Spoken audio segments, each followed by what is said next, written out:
Chuyện cho Chế cho mua có những thứ tao chế lắm mà đây nè. Các bạn chia cho mỗi người một cái nè. trời nó nào cho chuột đó lớn nó nè. Có kia mấy linh cây nữa đó. Để ở trước mặt đi. Chia cho mỗi người một cái nhá. Mới là cái gì đó.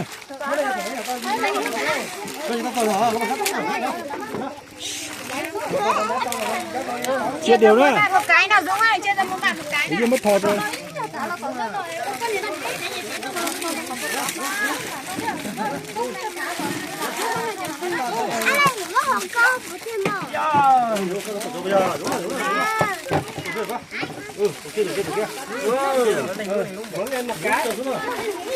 các bạn đọc thôi để cá cho múa.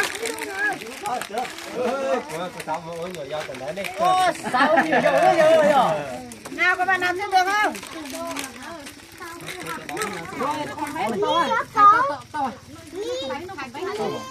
Nào cứ đó, cho nó đây. Nó này cứ nhắc có từ nó từ.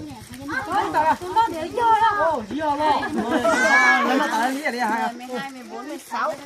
Hậu nè, Minh Sơn nè. Là chưa có chỉ tuổi là chỉ. Nó chỉ tuổi à? Chị tôi chạy Sơn tuổi. Rồi mới cho cái họ đấy. Ồ, rồi là cho nếu như vậy là có hơi xa cho cái rồi. Cái gì đó, cái gì đó. Rồi này, cho nó nghe. Nó nói thêm là cái gì đó được. Các bạn ơi, cô giáo ơi cả lớp. Đọc cho cô giáo một bài thơ rồi ăn bánh kẹo nào. Bài thơ cô dạy con. Bài thơ cô dạy con. Mẹ mẹ ơi cô dạy.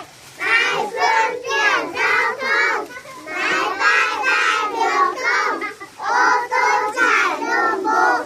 Tàu thuyền cano đó. Chạy đường thì mẹ ơi. Con nhớ lời con rồi. Khi đi trên đường bộ. Nhớ đi trên vỉa hè. Khi ngồi trên tàu xe. Không thò đào cửa sổ. Đến ngã tư đường phố. Đèn đỏ không phải dừng. Đèn vàng không chuồng đi. Đèn xanh không mới đi. Lời con dạy con đi. Không bao giờ quên được. Còn có gì mà. Cô giáo khen cả lớp mình, cô giáo mời cả lớp mình ăn bánh. Cho Cô giáo mời cả lớp mình ăn bánh. Mời lại nào. Mời rồi ăn nào. Mấy cô giáo nào? Mời đi, mời cô giáo thôi. Mời cô giáo ăn bánh. Cô giáo mời cả lớp mình ăn bánh. Hai nhánh hai mà. Con mời cô. Mời các bạn.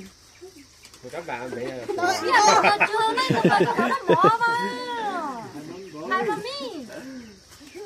mời các bạn. Rồi ăn đi. Nó luôn.